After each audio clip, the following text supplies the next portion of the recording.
Bismillahirrahmanirrahim. Now today we will discuss the topic capacitor.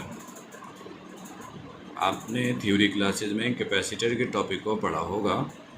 आज हम उस टॉपिक को एप्टीट्यूड के रेफरेंस से डिस्कस करेंगे। ठीक है।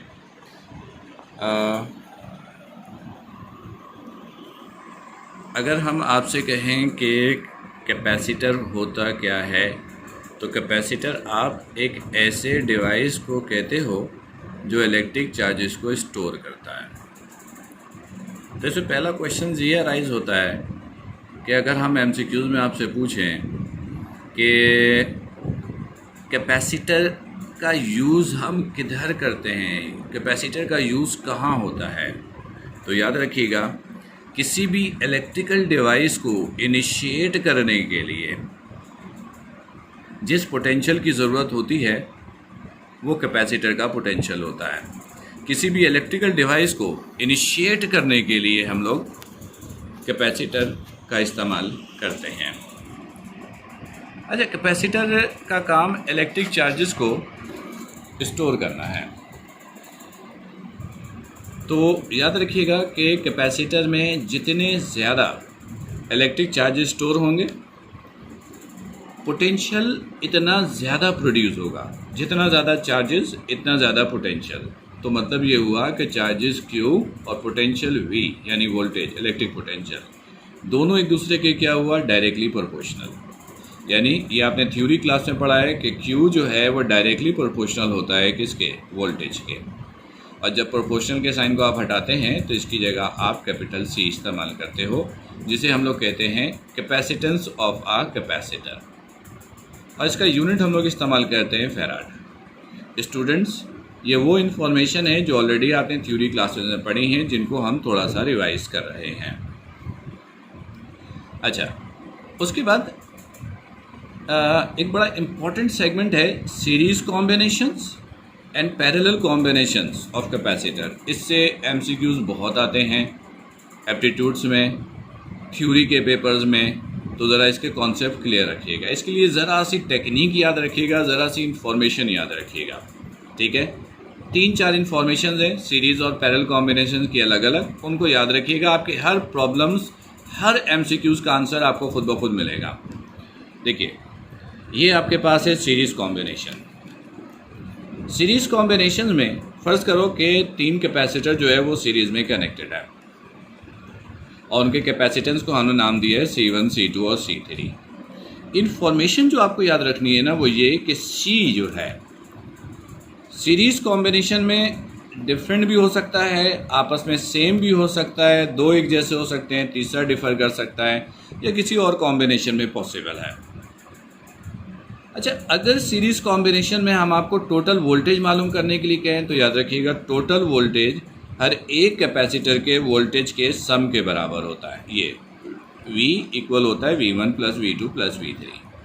लेकिन अगर सीरीज़ कॉम्बिनेशन में हम किसी एक के अंदर चार्ज पूछें या सबके अंदर चार्ज पूछें तो याद रखिएगा सीरीज़ कॉम्बिनेशंस का total charge individual charge of each capacitor के बराबर होगा।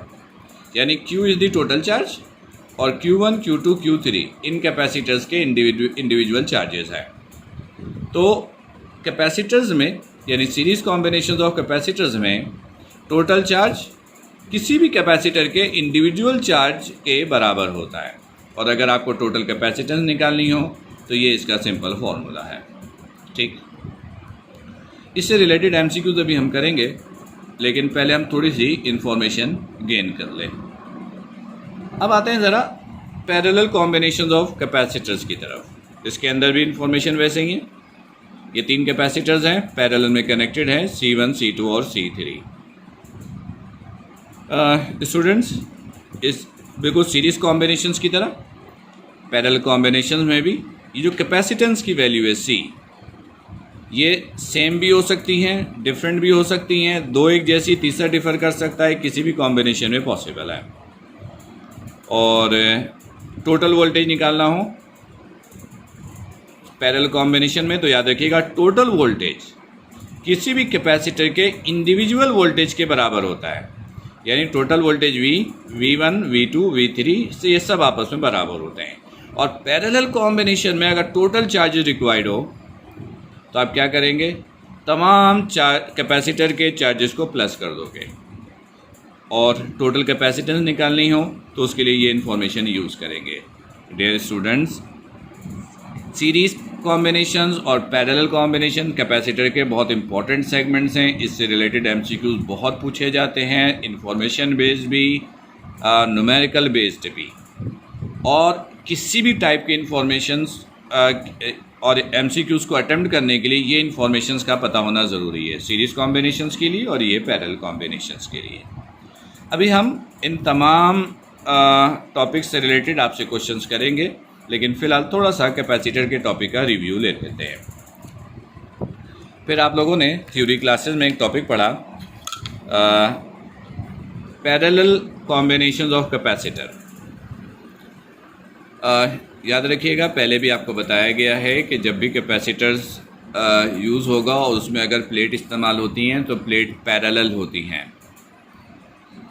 दोनों प्लेट्स के दरमियान डिस्टेंस हमेशा स्मॉल होता है। प्लेट का एरिया बराबर होना चाहिए, प्लेट के एरिया में कम डिफरेंस नहीं होना चाहिए।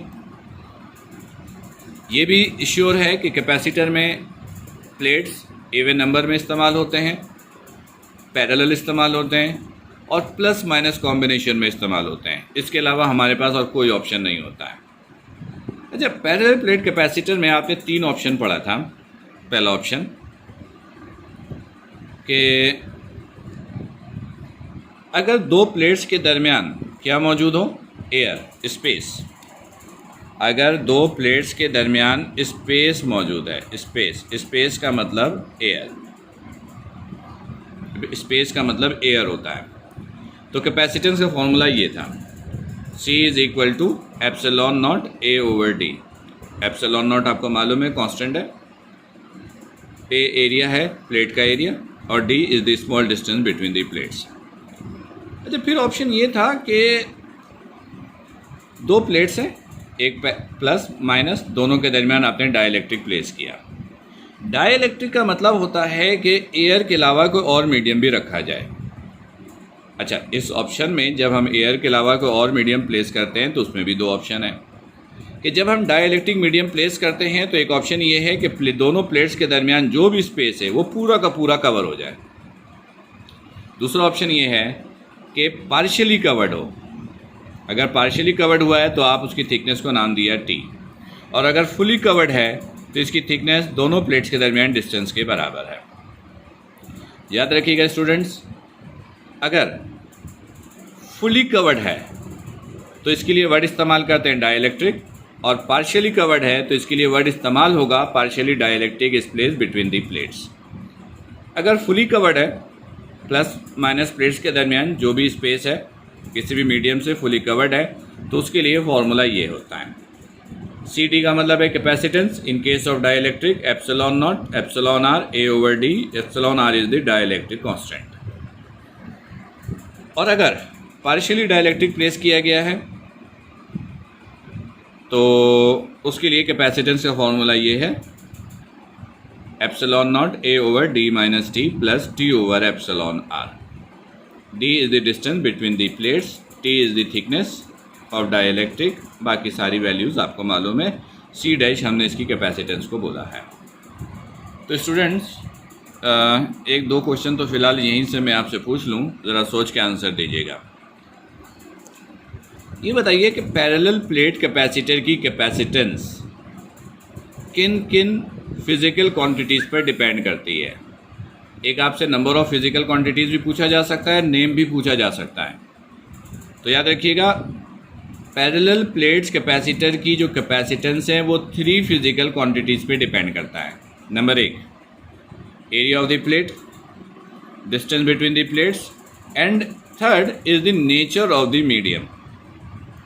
Capacitance area of the plates के डायरेक्टली प्रोपोर्शनल होगा। मतलब ये हुआ कि अगर प्लेट का एरिया ज़्यादा होगा तो कैपेसिटेंस भी ज़्यादा होगी, और कैपेसिटेंस डिस्टेंस के इन्वर्स है, यानी डिस्टेंस कम होगा तो कैपेसिटेंस ज़्यादा होगी। डिस्टेंस जैसे बढ़ता जाएगा प्लेट्स के दरमियान तो कैपेसिटेंस क्या होती जाएगी, कम होती जाएगी।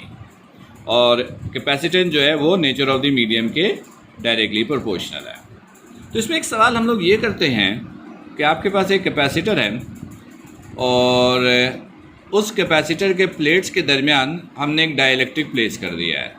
तो बताइए उसकी कैपेसिटेंस कम हो जाएगी, बढ़ जाएगी या कांस्टेंट ही रहेगी? तो इसका आंसर क्या बनेगा? देखिए C जो है वो नेचर ऑफ द मीडियम के डायरेक्टली प्रोपोर्शनल है। तो अगर डाइलेक्ट्रिक प्लेस करते हैं तो सी डी एप्सिलॉन आर के भी डायरेक्टली है। तो इसका मतलब है कैपेसिटेंस की वैल्यू क्या हो जाएगी? इंक्रीज हो जाएगी। ठीक, अच्छा, इसमें एक सवाल ये भी होता है कि अगर कैपेसिटर्स के प्लेट्स के दरमियान हम पार्शियली डाइलेक्ट्रिक प्लेस करें तो ऐसे कैपेसिटर को हम लोग क्या कहते हैं? तो याद रखिएगा, अगर प्लेट्स के दरमियान पार्शियली डाइलेक्ट्रिक प्लेस कर दी जाए तो ऐसे कैपेसिटर को कहते हैं कंपाउंड कैपेसिटर, और ये कंपाउंड कैपेसिटर की कैपेसिटेंस मालूम करने का फॉर्मूला है। ठीक स्टूडेंट्स, ये वो तमाम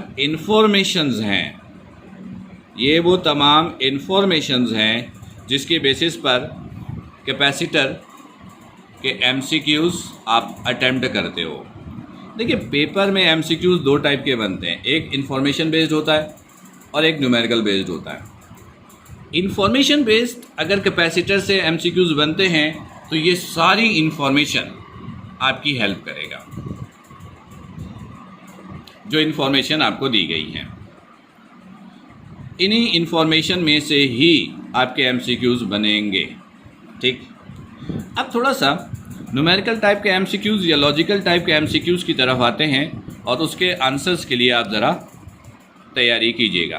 पहले स्टेप में हम आपको सिर्फ क्वेश्चंस दे रहे हैं, सारे क्वेश्चन देंगे, आप साथ साथ आंसर सोचिएगा, कॉपी पे लिखते जाइएगा। फिर इस लेक्चर का जो दूसरा सेगमेंट होगा उसमें इन तमाम क्वेश्चंस का सॉल्यूशन लॉजिक के साथ होगा। तो उनको फिर आपने मैच करना है कि आप कहाँ तक करेक्ट थे। ओके।